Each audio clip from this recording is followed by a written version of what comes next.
केंद्रीय मंत्री नितीन गडकरी आणि मुख्यमंत्री फडणवीस आज पुणे दौऱ्यावरती। पुण्यातील 3 महामार्गांचं भूमिपूजन होणार, तर दोन्ही उपमुख्यमंत्री या ठिकाणी उपस्थित असतील। खासदार सुप्रिया सुळे यांना देखील या कार्यक्रमाचं निमंत्रण देण्यात आलेलं आहे। एसटीच्या भाड्यामध्ये 13.56% वाढ करण्यात आली आहे, त्यामुळे आता एसटीचा प्रवासही महागणार आहे। ही दरवाढ आज मध्यरात्रीपासून लागू होतीये। डोंबिवलीतील शास्त्रीनगर रुग्णालयामध्ये डॉक्टरांवरील हल्ल्याच्या निषेधार्थ राज्यातील डॉक्टरांचा सोमवारी बंद। इंडियन मेडिकल असोसिएशनने 20 जुलै रोजी राज्यभर 24 तासांचं कामबंद आंदोलन करण्याचा इशारा दिलाय, त्यामुळे आता ओपीडी सेवा बंद राहणार आहेत। 22 जुलै रोजी मनसे महापालिकेवरती मोर्चा काढणार। चेंबूर दुर्घटना प्रकरणी अजूनही नवीन समिती स्थापन नाही, जोपर्यंत न्याय मिळत नाही तोपर्यंत आंदोलन करणार, देशपांडेंची प्रतिक्रिया। सीईटी कक्षाने अभियांत्रिकी आणि MBA तसेच MMS या प्रवेशासाठी अर्जाची मुदत 19 जुलैपर्यंत वाढवली आहे।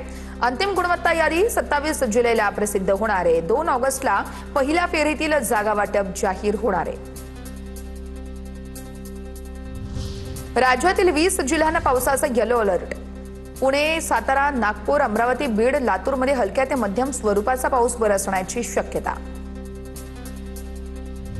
होर्मुझच्या समुद्रात इराणने पाडले अमेरिकेचे MQ-9 हे ड्रोन।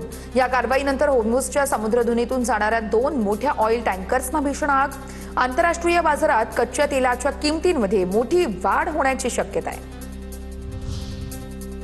वेस्ट इंडिजचे महान अष्टपैलू सर गॅरी सोबर्स यांचे वयाच्या 89व्या वर्षी निधन झालेले आहे। त्यांनी 93 कसोटींमध्ये 8032 धावा आणि 235 बळी घेतले।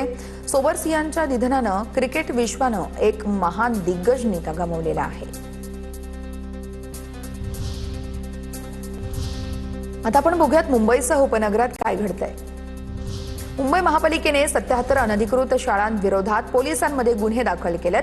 नोटिसांनंतरही नियमांचं पालन न झाल्यानं ही कारवाई आहे। विद्यार्थ्यांनी तातडीने मान्यताप्राप्त शाळांमध्ये प्रवेश घ्यावा, महापालिकेचं आवाहन। मुंबईमध्ये SIRच्या प्रक्रियेदरम्यान दिशाभूल करणाऱ्या संदेशांना मतदारांनी कोणताही प्रतिसाद देऊ नये, कोणतेही आर्थिक व्यवहार करू नये, महाराष्ट्राचे मुख्य निवडणूक अधिकारी S चोकलिंगम यांचं जाहीर आवाहन। मुलुंड पूर्वेतील नीलमनगर ते पूर्व द्रुतगती महामार्गादरम्यान उड्डाणपूल उभारला जाणार आहे। सुमारे 108 कोटी रुपयांच्या या प्रकल्पामुळे वाहतूक कोंडी कमी होणार आहे। पूल 2 वर्षात पूर्ण करण्याचं नियोजन आहे। उद्या मध्य रेल्वे आणि ट्रान्स हार्बर मार्गावरती महत्त्वाच्या अभियांत्रिकी कामांसाठी मेगा ब्लॉक घेण्यात येईल। मध्य रेल्वेवरती विद्याविहार ते ठाणे दरम्यान हा ब्लॉक असेल, तर ट्रान्स हार्बर मार्गावरती ठाणे ते वाशी नेरुळ या स्थानकांदरम्यानच्या अप आणि डाऊन मार्गावर ब्लॉक घेतला जाईल। मुंबईमध्ये लोकलमधून विना तिकीट प्रवास करणाऱ्या प्रवाशांना दणका। विना तिकीट प्रवाशांकडून मध्य रेल्वेची 13.13 कोटींची वसुली आहे। 1 जून ते 9 जुलै या दरम्यान ही कारवाई करण्यात आली आहे। मध्य रेल्वे मार्गावरती सोमवारपासून 15 डब्यांच्या 32 लोकल ट्रेन धावतील।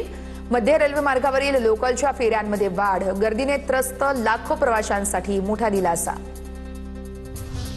माथेरानच्या हेरिटेज रेल्वेला आता अत्याधुनिक हायड्रोजन इंजिन जोडण्याची तयारी। हरियाणामध्ये जिंद सोनीपत दरम्यान कालपासून हायड्रोजनवर चालणारी रेल्वे सेवा सुरू झाली आहे। त्याच धर्तीवरती माथेरानच्या ट्रेनला हायड्रोजन इंजिन लावण्यात येणार आहे। मुंबईतील वीरमाता जिजाबाई भोसले उद्यानामध्ये पेंग्विनच्या आणखी 4 पिलांचा जन्म झालाय। पर्यटकांचं यावेळी सर्वाधिक आकर्षण असलेल्या पेंग्विनची संख्या आता 25 वर पोहोचलेली आहे। मुंबईच्या कांदिवली लोखंडवाला परिसरामध्ये लॉन्ड्रीमध्ये घुसून ग्राहकाची कर्मचाऱ्याला मारहाणीची संपूर्ण घटना सीसीटीव्ही कॅमेऱ्यात कैद आणि याच सीसीटीव्हीच्या आधारे आता पोलिसांकडून पुढील तपास केला जातोय।